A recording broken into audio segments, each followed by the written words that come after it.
Alors les amis, dans cette vidéo, on va s'intéresser à la structure du code civil. Et vous allez voir que quand on s'intéresse à la structure du code civil, ça nous permet de gagner du temps, de gagner en confiance et de gagner surtout des points le jour des examens. Donc on va regarder un petit peu le début du code civil, qu'est-ce qu'il y a au début du code civil, et on va regarder à la fin aussi du code civil. Et vous allez voir qu'il y a énormément de choses intéressantes. Là évidemment, on le passe en revue assez rapidement, mais je vais vous le montrer en même temps avec le code en temps réel pour que vous puissiez voir un peu tout ce qu'on a et comment l'utiliser. En 2 secondes, avant de commencer la vidéo, sache que ce que tu vas voir, c'est l'extrait de la formation vidéo complète sur l'utilisation du code civil. Dans cette formation, je te montre plein de choses. Je te montre par exemple comment exploiter toute la jurisprudence sous les articles pour résoudre n'importe quel type d'exercice juridique. Je te montre aussi comment retrouver par exemple toutes les réformes qu'a subi un texte de loi. Et je te montre aussi comment mémoriser la structure de ton code civil pour gagner du temps le jour de l'examen et éviter de perdre du temps à feuilleter ton code civil pour rien. Alors la formation complète est disponible sur notre site aidetd.com, mais tu as aussi accès à plein d'autres cours, plein d'autres formations de méthodologie, des fiches de révision détaillées, des mind maps pour mémoriser, des QCM pour tester, des corrections détaillées, et même une aide personnalisée pour t'aider. Bref, tout ce qu'il faut pour réussir ta licence de droit, mais pour l'instant, on se concentre sur cette vidéo. C'est parti. Alors, au début du code civil d'abord, on va trouver un avant-propos. Donc, ça c'est... bon, on va d'abord faire avec le code Dalloz et ensuite avec le code LexisNexis. Donc, on a un avant-propos, voilà, c'est bien de le savoir, mais franchement, on s'en fiche un petit peu. On a une préface également, alors je sais plus où c'est, mais c'est pas très important. Ensuite, on a la liste des abréviations, ça c'est assez important. Alors pourquoi c'est important? Parce que vous avez souvent des étudiants, je le vois dans des copies, qui utilisent mal les abréviations. Un exemple que je prends souvent, par exemple le code de la protection des données personnelles. Quand vous voyez l'abréviation, il y a marqué code, il y a marqué C.données personnelles, et donc certains étudiants peuvent citer le code des données personnelles, alors que non, c'est le code de la protection des données personnelles Dalloz. Vous voyez ici, si on le reprend, ouais, peut-être ici, non, pardon, il est ici, code de l'énergie, code des données personnelles. Vous voyez ici, en fait, c'est le code de la protection des données personnelles. Donc cette partie, elle a quand même un intérêt. C'est la même chose pour le code LexisNexis, c'est au début les abréviations.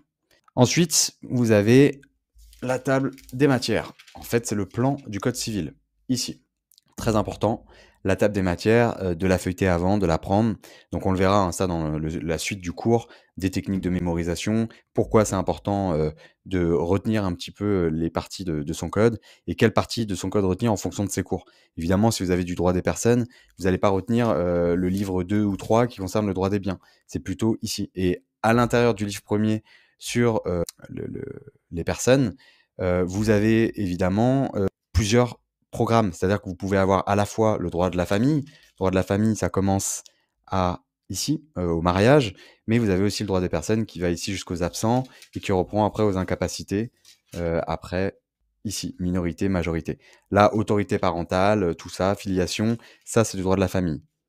Voilà, donc il faut pas apprendre non plus, il faut décortiquer un petit peu ce que vous avez en cours, mais pas tout apprendre, ce serait pas intéressant. Voilà pour le début du code civil. Alors je vous montre rapidement avec le code LexisNexis quand même, que vous puissiez voir. Donc c'est la même chose, vous avez la petite préface au début, voilà, vous avez des petites infos croustillantes là-dessus, mais en vrai on s'en fiche un peu. Avant-propos, on s'en fout. Avertissement, on s'en fout. Liste des abréviations. C'est un peu plus clair pour le code Lexis, vous voyez, c'est sous forme de tableau, donc ça va un peu plus vite je trouve de les repérer, mais voilà, vous avez tout ici. Table des matières, donc c'est la même chose que pour le code Dalloz, vous avez tout ici, et vous avez les pages à côté, etc. Donc ça, c'est important quand même de le savoir. Alors, pour les livres, pour se repérer, les livres, ils sont marqués ici, sur la tranche, on appelle la tranche de gouttière, c'est la tranche sur le côté. Vous avez là ici, donc livre préliminaire, livre 1, livre 2, livre 3, je crois livre 4 vers là. Pour le code Dalloz, c'est la même chose. Vous voyez ici, livre préliminaire, livre 1, livre 2, livre 3, livre 4, il doit y avoir livre 5 ici, disposition applicable à Mayotte, ici, pardon, livre 5. Ça, c'est pour trouver un petit peu plus vite ici, il faut apprendre à se servir de ça. Voilà, maintenant, on va à la fin de notre code civil. Donc, qu'est-ce qu'on a à la fin du code civil? Et là, il y a beaucoup de choses intéressantes. Donc, on commence avec le code Dalloz. Alors, à la fin du code civil, donc après les dispositions applicables à Mayotte, c'est-à-dire le dernier livre, on commence avec une table de renvoi. Donc ça, à quoi ça sert? C'est la présentation des renvois des articles anciens du code civil vers les articles nouveaux. Donc ça, c'est très important, notamment si vous êtes en L2 et que vous avez la matière droit des contrats, droit des obligations, ou j'allais dire RGO, mais c'est rare RGO, donc on va dire droit des contrats. Ici, vous avez la table des renvois, donc avec la correspondance entre les anciens articles et les nouveaux articles. Donc c'est intéressant. À savoir qu'on verra où c'est après dans le code Lexis, mais dans le code LexisNexis, ça s'appelle une table de rapprochement, ça. Ça peut être vraiment utile, hein, je vous dis, en L2. Ensuite, on a la table chronologique. Donc, la table chronologique, elle va lister tous les textes. Alors, c'est ici, pardon. Voilà, table chronologique, elle va lister tous les textes qui sont reproduits ou modifiés depuis la codification initiale par ordre alphabétique. Donc, vous avez énormément de choses là-dessus. Dans le code Dalloz, juste avant la table chronologique, on vous le dit ici, vous avez la liste de tous les codes. Ça, c'est utile pour certaines matières. Par exemple, en droit des personnes, vous avez une partie du programme de droit des personnes qui est régie notamment par des dispositions du Code de la santé publique. Donc, vous pouvez le retrouver ici. Là, vous continuez. Hop, qu'est-ce qu'on voit? Code de la santé publique avec toutes les dispositions. Donc, c'est pratique pour les trouver assez facilement. Ensuite, on a la table chronologique proprement dite. Vous voyez, ça commence à l'an 2. C'était le calendrier révolutionnaire. Et puis, on continue après, etc. Et puis, ça va jusqu'à aujourd'hui. Alors, le code Dalloz ne distingue pas ici les textes codifiés et les textes non codifiés dans la table chronologique, mais il y a une manière de le savoir. Donc, qu'est-ce que c'est un texte non codifié? C'est un texte qui n'a été codifié dans aucun code. C'est-à-dire que c'est une loi qui peut être applicable, hein. Vous pouvez parfois avoir besoin de connaître des dispositions qui sont dans des lois qui n'ont pas été codifiées, mais vous avez de la chance, elles sont quand même reproduites dans le code civil, qui est un code d'éditeur. Donc, on fait en sorte de vous faciliter la tâche. Par exemple, donc comment on fait pour le savoir dans le code civil? Quand vous avez marqué voir sous, donc V. sous la code civil, ça veut dire que c'est un texte qui est pas codifié parce qu'on l'a intégré sous un article du code civil. Par exemple, si je vais voir à page 2535, ici, 2535, vous allez voir qu'on va retrouver un extrait d'un texte non codifié. Qu'est-ce qu'on a comme par magie? La loi du 8 juillet 1907. Bon, là, j'ai pris un exemple qui nous intéresse pas, hein. C'est un truc sur l'engrais. Ah, quoi que si, c'est dans la récision pour lésion, c'est plus peut-être pour les L2.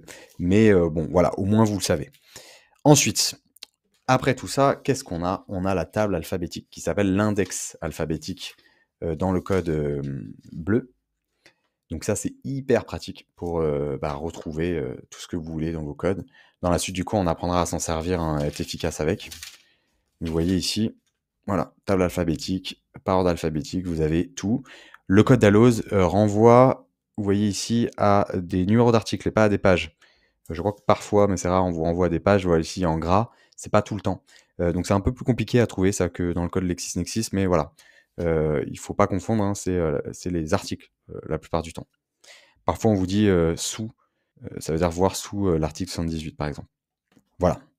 Voilà, donc pour le code Dalloz, et on a parfois, donc là il n'y a pas dans celui-là, là c'est le code 2025, un addendum de texte éventuellement ajouté en cours de production lorsque l'actualité le rend nécessaire. C'est-à-dire, imaginez, ils n'ont pas eu le temps de le mettre à jour, ils rajoutent rapidement la loi à la fin. Ça arrive, c'est fréquent, donc ça permet d'avoir un code qui est quand même à peu près à jour. Ensuite, le code LexisNexis. Vous voyez, c'est pas si compliqué que ça, la composition d'un code. Code Lexis, un peu différent, c'est pour ça que je voulais le voir avec vous, parce que c'est pas exactement pareil. Donc, pareil, on a à la fin la table, alors pas à la fin, pardon, excusez-moi. Donc on a la table des textes cités, donc là qui va regrouper l'ensemble des textes cités. Alors là, c'est bien ici à la fin par contre. Vous l'avez là, donc vous voyez, table des textes cités, bim. Et ça commence par les textes codifiés, puis ensuite on a les textes non codifiés. Vous pouvez le voir en haut à gauche ici. Voilà. Ensuite, on a l'index alphabétique qui correspond ici à ce que le code Dalloz nomme la table alphabétique. La petite différence que vous pouvez voir ici, c'est qu'on reproduit bien les pages. Page 152, etc., etc. Donc, moi, je trouve ça un peu plus clair quand même ici. Bon, ça change pas énormément, hein, mais voilà, vous n'avez pas simplement le numéro de l'article comme pour Dalloz. Alors, chose à savoir, dans le code LexisNexis, vous avez des choses qui sont au milieu, qui sont assez pratiques aussi. Par exemple, vous avez les annexes. Alors, c'est ici ce qu'on appelle les annexes, avec la liste des textes codifiés et non codifiés. Donc vous avez la table à la fin pour les trouver, et puis ici, vous avez les textes qui sont reproduits. Donc c'est un peu différent du code civil là-dessus, puisque le code civil, il va mettre à l'intérieur du code, un peu partout disposé, il va mettre les textes, il va reproduire, pardon, les textes des codes, etc. Là, pour le code LexisNexis, vous avez une annexe, Alors, je vous conseille de mettre des post-it pour ça parce qu'à chaque fois, je galère. Voilà. Vous avez ici annexe, donc texte codifié ici, texte non codifié, et vous avez tout ce qui est reproduit ici. Voilà. Donc ça, c'est plutôt pratique. À savoir qu'il y a quand même un inconvénient pour le code bleu, c'est que les lois entièrement codifiées ne sont pas reproduites ici. Alors ça, parfois, c'est un petit point négatif du code Lexis par rapport au code d'Alloz. On en parlera plus tard avec un exemple concret dans la formation. Donc voilà pour ces tables-là. Donc ça, c'est très important. On va apprendre à l'utiliser dans le cours. Il faut savoir comment ça fonctionne. Donc je vous invite à manipuler un peu votre code civil pour vous familiariser un peu avec tout ça. Nous, ce qu'on utilisera principalement, c'est surtout la fin avec l'index alphabétique, la table alphabétique, et parfois la table chronologique, c'est très pratique. Et pour se familiariser avec le code civil, moi, je vous conseille de lire un peu le sommaire, la table des matières, pour apprendre la partie qui vous concerne.